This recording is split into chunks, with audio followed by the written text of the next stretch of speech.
be to you from God our Father and our Lord and Savior Jesus Christ. Well, last week we looked at how Jesus was not who the apostles thought he was. And we surmised a little bit, maybe the apostles were kind of bemoaning, this is not what I signed up for. They had made up their own image of what they thought Jesus should look like, and there was a little bit of misunderstanding. Well, the people in our gospel text today once again misunderstand Jesus. Not uncommon. He speaks about a temple that will be destroyed and then rebuilt in 3 days. And the misunderstanding came is that they took it literally to mean the temple, the building that they worship at, when in actuality what he was talking about was his own body. So I'd like to raise the question, is there a connection between the building temple and the temple of Jesus' body? Well, maybe a brief history will help us. You know, when God first created Adam and Eve, there was a relationship there. He conversed with them, and they lived in this relationship. But when Adam and Eve brought sin into the world, there was a separation. And the reason for this separation, well, as we talked here, God's holiness and Adam's or humanity's unholiness. In fact, if we were to see God face to face in his full glory, we would literally die. I mean, Moses actually requested that, and God said, no, I don't think you want that. But given the bad situation, God over the years did provide a place where he would come and he would meet us, his humanity, his creation. And initially the place that he established was what was called the tabernacle. And this was a place where he specified in the book of Exodus how to build this tabernacle. It was specified in chapters 25 through 30 and 35 through 40 in great detail. God explained to Moses how they were to build this. And this was a temporary structure. They would have this, they would set it up out in the desert while they were wandering through the wilderness, and then when they were ready to pick up and move on, they would pull the tent stakes up and pack it up, and they would move, and so this became their tabernacle in the desert. It was also used initially in the Promised Land when they moved into the Promised Land, and this is where God would meet his people. This was the arrangement until Solomon came along, and actually David wanted to build the temple, but Solomon ended up getting that pleasure. A permanent temple built in Jerusalem, and this was a glorious temple. These are representations of what it might have looked like. But this temple was destroyed by Nebuchadnezzar in 587 BC when the Babylonian Empire came in and took them out as exiles. But then they came back to Jerusalem. They rebuilt the temple again, known as the Temple of Zerubbabel, because he was the ruler. And it was structurally similar, but it did not have the adornments of the original temple. In fact, there's a verse, it's either in Ezra or Nehemiah, where they came back and everyone was just crying when the temple got rebuilt. But they were crying for different reasons.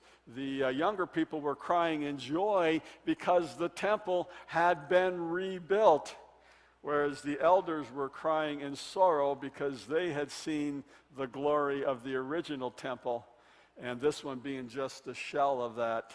They were crying and mourning, and it must have been almost a comic scene because everyone was crying, and and the Bible even says you couldn't tell who was crying in joy and who was crying in sorrow, but they were all crying for different reasons over the reestablishment of that temple. And that temple survived for a few more centuries. It was damaged, may have been destroyed at one point, but then came King Herod, and there was a major reconstruction when King Herod came along. Herod was a man of grand ambitions, and in fact, this reconstruction was a major reconstruction.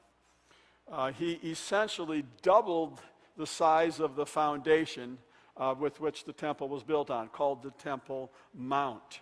And in fact, he brought fill dirt in and actually began to fill in the valleys around there to expand this Temple Mount. And according to one archaeological study, it is believed that the Temple Mount was the equivalent in size to 35 football fields today. And so you look at that, and it's hard to get that perspective. But when you look at the overall size of that platform and that area, it would have been the equivalent of 35 football fields. So this temple was a glorious temple. Now, although the designs of these temples were not all the same, at least exactly the same, they all served the same purpose. This was the place where God came to meet us, just like the representation of the creation of Adam in that initial shot there, picture there. This is where God came to meet and to be with his people. You know, he came to meet them, but it wasn't like everyone could meet them. Only the high priests were actually allowed to enter the most holy of holy section of the temple.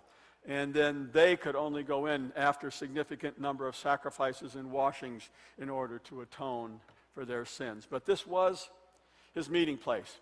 And it was this last temple, the Herodian temple, that was referred to in our gospel reading today. Jesus went into the temple. He was angry for what was going on inside the temple, so he raised a little bit of a ruckus, and this spurs a confrontation between himself and some of the Jewish leaders. And they basically ask him, "Who do you think you are?" More specifically, they asked this. He said, "Well, what sign do you show us for doing these things?" And Jesus answered them, "Destroy this temple, and in 3 days I will raise it up." The Jews then said, "It has taken 46 years to build this temple, and you will raise it up in 3 days?" But then John adds the side note, well, but he was speaking about the temple of his body. So according to John, the opponents did not have a clue what he meant, and in reality, the apostles themselves didn't have a clue what he meant. But after Jesus was raised from the dead, John says the disciples remembered his words, and they believed in the words of Scripture that Jesus had spoken. And they knew at that point he was talking about his body as the temple. So getting back to that question, does the building temple and Jesus' body as a temple, is there a connection between the two, a relationship? And the answer is yes, there is. The temple has always been a place where God meets his people. So now Jesus as the temple becomes the new point of connection, where a holy God comes to be with his sinful people. And we know that at Jesus' death on the cross, the curtain in the temple was actually torn. And this symbolizes the direct access that we now have to God. No longer do we have to go to the high priest and to go into the Holy of Holies. But now we all have direct access to God as a result of that. But this connection that I'm building here this morning, we can also look at it and understand it better when we go back and look at the tabernacle. The temples, we don't know a whole lot about the instructions, about how they received instructions and came to the plan, but we do know what the tabernacle, it was spelled out in excruciating detail, again, back in Exodus. And what's interesting is when you look at that detail, there are a lot of little things that were done that remind us and actually point to Jesus as our Savior. And originally my plan was for this sermon was to go through several of those and show how they relate, but I'm going to take it in a different direction. But what I would like to encourage, I know the Women's Bible Study with Beth Moore kind of covered this in great detail a while back, so I'm going to ask for your help.